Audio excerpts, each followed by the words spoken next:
Fallout Equestria, Child of the Stars, Chapter 8, Part 2. What the fuck have you done to me? I mumbled under my breath as my hoof trailed over to my damp coat gently. Yet, the slight cramp failed to return and soon I forced myself shakily back onto my hooves, pressing one against the reflective surface of the door. I shivered again, but managed to keep the next surge of internal turmoil to just a few spluttered coughs. Even so, I constantly experienced the roiling turmoil repeat over and over. I almost felt as if I were turning into dust, just like in the memory, yet this was real, and not just some terrifying illusion. I just really wished... No, I was not gonna just sit around and wait for me to be rescued like some helpless and weak damsel in distress. Damn it, Dragon! You either die right here or keep moving. Either way, you're not letting that little fucker's experiments upon you beat you. My mind scorned, and for once I couldn't disagree. Taking a few deep breaths, I saw myself faintly in the glass of the door frame. I looked as if I'd been through a great deal more than a night out in the wastelands, to say the least. Not even the roughest night I could remember had left me looking anything like this. My white coat had almost turned into a dark gray with sweat. The same could be said for my mane as well. The Saiyan mass looked more like it had been tangled with some kind of seaweed monster and lost atop of my head. My eyes were bloodshot and there were dark circles under my eyes, and not to mention they were wet and my orbits appeared to be puffy, as were my nostrils. Yet my mouth felt nothing but dry and my throat ached as if it had been forcing me to swallow an entire Seagill's mug worth of sand. I pressed my eyes shut before taking another deep breath. Was I going to get out, or was I gonna die here? The wasteland was giving me those two options to choose from, and I knew I'd better pick one fast. Regardless of my mind's turmoil, I pressed my weight against the door. It gave a heavy clunk before falling open and leaving me to stagger into a long, tiled corridor beyond. I fought hard not to fall flat on my muzzle, opting instead on colliding heavy against the right wall. My cold sweat slipped against the smooth tiles as I stumbled forwards. All I could see ahead was the same endless corridor, illuminated by yet more flickering lights. Despite that, I could feel my vision clearing, and the mental fatigue causing my unconsciousness to slowly dissipate. And I paused, taking a few sharp breaths before forcing myself to stand up straight, and noticed a doorway to my right. It was large and black, yet with a firm push, it swung open. Inside appeared to be a locker room, illuminated by another stammering evacuation light. Placing one hoof firmly on the tiles of the new room, I was able to coordinate a stronger step, and followed by another one. Even now, I could feel myself slowly regaining my motor control, even though I still had a long ways to go before I would be satisfied with how my body moved and reacted. Even so, that did nothing to hinder my priorities. I needed to find Sherry and Star and get the fuck out of this fucking place. I would fight my way to that mare with my bare hooves if I had to, and if I saw that robot, then she was as good as scrap metal. As my thoughts grew stronger, I staggered further, and lazily pressing against a bench in the center of the locker room, I looked ahead, and there my clearing eyes widened. My barding? I coughed in a dry voice. There was no mistaking the blue-scaled security barding and customized power armor helmet. I stood up straight again, forcing my not-quite-steady legs to become steadier. It was my barding, guns and all, exactly how I knew them. So why did that seem so different? It was then I looked up and saw sitting on the bench beside them 2 more sets of barding, and most were stereotypical wasteland attire, as was the weaponry that accompanied them. And sadly, there were no energy weapons, yet I was hardly in a condition to give a major fuck. Some were no more than ragged scraps that a raider could easily throw together, and others seemed as sophisticated as my own. 2 stood out massively. The black carapace of power armor was unmistakable, and the wings and scorpion tail only made that truer. Both sets were left in a standing pose, as much as lost sentinels as the building's security system. Enclave? But it didn't take me long to recall the staggered image of the 2 Pegasi mares dead on the beds. I closed my eyes tightly as I cringed. I could almost throw up just thinking about how fucked up this was. What the fuck were they doing here? Capturing seemingly random ponies from the wasteland and doing what? As much as I tried to resist thinking about the image of that mare plugged into the tank, it just flashed through my head over and over. There had been 4 of those pods. Had I been in... I lurched forward, and my guts twisted and convulsed until they poured out a torrent of bile onto the tiles beneath my hooves. I fell to my knees, gagging and wheezing, as more vomit crawled up in my dry throat, singing with an acidic bile.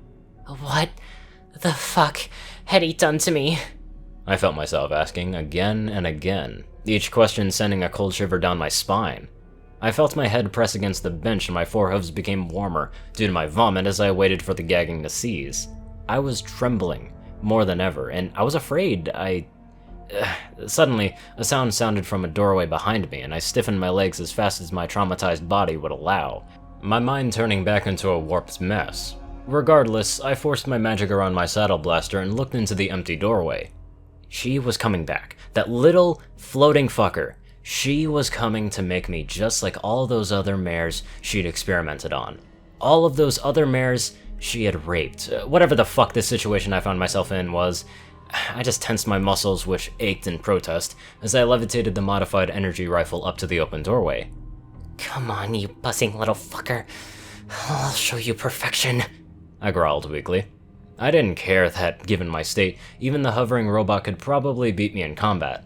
My eyesight was still far from clear, and my violent trembling made my aim no better than a filly's on her first training day. She could probably get me with that memory thing again, assuming it was the same one, and if so, I'd have to experience turning to dust all over again. Was that what she'd done? Began such a process where I shivered again, this time with pure horror, yet the gun remained poised to fire. Then there came the sound of hoofsteps upon tiles. They were slow, maybe even cautious, certainly not the high-pitched hum of Overseer's levitation talismans. But I wasn't taking any chances. I wasn't letting her get me again. No fucking way was I— Cherry? My frail voice broke in shock as the gloomy image of the pink mare appeared in the doorway. My eyes widened, and my magical grip vanished, and with a hard clatter, the blaster fell to the floor, and as did I. She just looked as if she was startled as I was, even as she bolted towards me. Oh, by Celestia. Dragonfire! Are you okay? She stammered frantically. I just leapt up and wrapped my hooves around her neck in a tight embrace. She tensed, becoming as stiff as a board, just like every other time I had been so close. Yet this wasn't to protect her. I just needed some pony. The quivering mess my forelimbs and I had become almost rattled against her tense muscles, and opening my eyes, I saw her looking at me, her own eyes wide with shock and confusion. I'm never gonna leave you again, I whimpered, like a frightened filly crying into its mother's mane. She seemed to have no idea what to do beyond just trying and blocking out the sheer terror caused by my sudden and abrupt contact, but as I clung onto her there for a long moment, I felt her slowly relax. She was warm and alive. I was cold and half dead, but I held onto her like she was the only thing to keep me from slipping back into the horrible memory of the mare and the tank or the vaporized stallion. Dragonfire? Her soft voice seemed to force itself from her muzzle as if her throat were clogged by soft tissue. I let her go, leaning back on my forehooves, the legs of which were now encased in vomit, as was my posterior as I plopped my butt in my now cold and icky fluids. For another long moment, the pair of us just stared at each other. Neither of us could oppose the other, be it through fear, respect, or an overwhelming desire to protect. I still needed to save her. I was still gonna get her back home. I forced myself back onto my hooves, scraping off the sticky, slick bile best I could. Are you okay? I asked as kindly as my weak, dry voice would allow. She shied away from my words. I'm fine. I'm fine. I just followed the lights, but what happened? You were there, then the door. I thought I was gonna. You've been gone for hours. The words ran from her mouth like a river, and she only missed those things that she didn't want to think about. Overseer. A dull throb of my past anger slowly rekindled, despite having subsided before. What the fuck is it doing? First, it separates her from me and now leads her back to me? My dizzy and muddled mind tried to come up with any logical reason for its seemingly contradictory actions, yet I couldn't figure out anything more than a repeat of what it told me. And that only dragged me deeper into the fears of what it might have done to me while I was unconscious. Now, I'd only have one goal to achieve right now. I'd have to find out what it had done to me later. Now, we just had to either find it or get out. All I could do was regarding such a thing was just hoping that Star was already clear or waiting upstairs. Or at least somewhere where I could still contact him. As I double-checked my Pip-Buck to see if my Pip-Buck's broadcaster was still functional, a part of me at least entertained the idea that Overseer might be generous enough to just let us walk out. We need to leave, I stated as seriously as I can manage, my ears swiveling for the slightest sound which might indicate movement, and my head turned and I looked. The last thing I wanted was Overseer to get the drop on me a second time.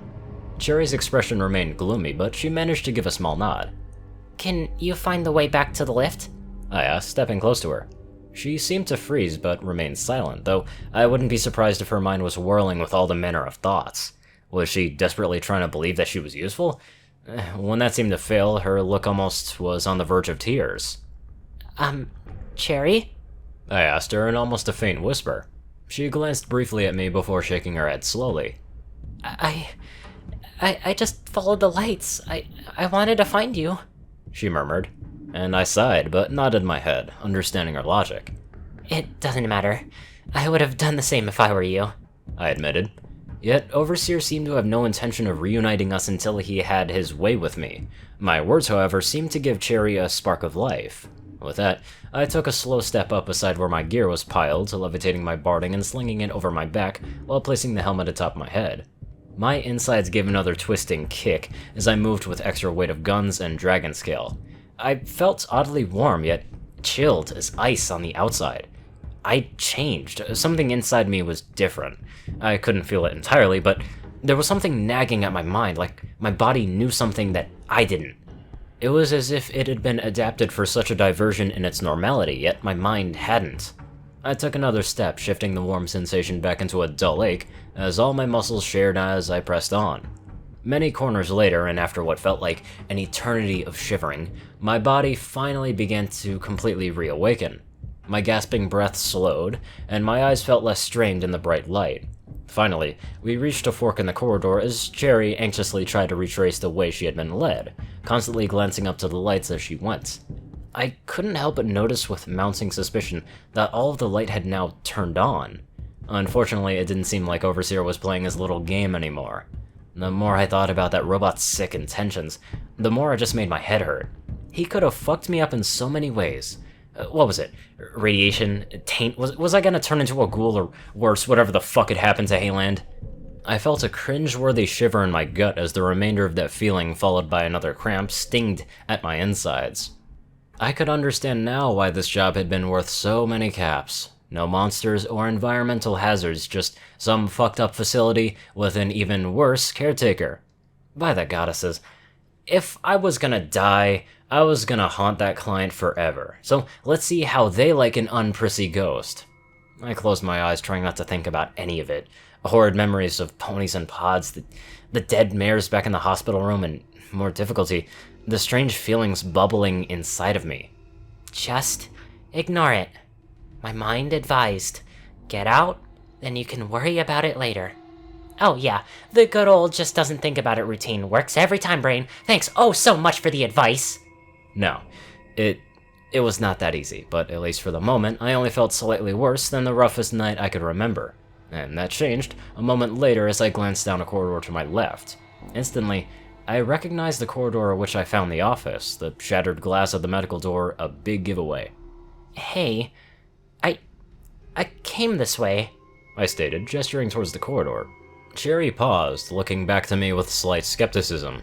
Even so, she was not one to argue even if a part of me wished she would. She nodded and I swiftly moved back towards the office, trying to ignore the sight of Lucky's former cell just ahead. The shattered glass door was still open, as was the second one across the small medical room. Swiftly, I stepped through, and Cherry followed her eyes instantly and eagerly setting upon anything I'd left unopened. Okay, see what you can find. I just want to take a look at something, I told her, levitating out the bobby pins I'd found for her. She looked at them appreciatively before nodding and setting her sharp eyes to work scouring the room for anything she deemed worthy of her saddlebags, which I expected, including every little thing that wasn't nailed down. I stepped back into the main office, determined to find at least a hint of that little fucker of what she had done to me. Moments after moments of being stationary, however, did not bode well for my fucked up insides, and they churned sickeningly again. Still, this time my nausea did not drop below discomfort levels than that of a belly full of booze could easily match, something I was greatly experienced with. Dragonfire? Are you... Cherry's weak voice asked timidly as she looked at me swaying, her ears twitching and eyes focused. I took a deep breath, attempting to compose myself into my usual stoic appearance. My body disagreed with my decision as another wave of nausea hit, and I was quickly getting the idea that whatever Overseer had done to me was not supposed to be followed by moving about this much. Nevertheless, I offered my companion a half-positive look. I'm fine. We just need to find Star and get the Tartarus out of here. I explained with urgency, fighting not to gag as my insides rolled again. She just nodded skeptically. Great. Now concern was apparently infectious, and she may be suffering from it more than me if I keep this up. But I couldn't put her through that, not after what she'd endured already. A moment later, I once again found myself in the unfamiliar setting of a clean pre-war room. Red carpet, polished bookshelves, desk, and a disintegrated corpse. Even looking at that ghostly pony-shaped disintegrated corpse filled me with dread. I felt it. I felt him go, from a pony to not but a pile of ash. I closed my eyes tightly as I trotted around, praying to the goddesses that such a thing was not going to happen to me anytime soon. Then I was once again faced with a glowing terminal. I placed my Dragon's Guild gear on the desk along with my helmet. Then I entered the password I'd seen in the memory. Ebon.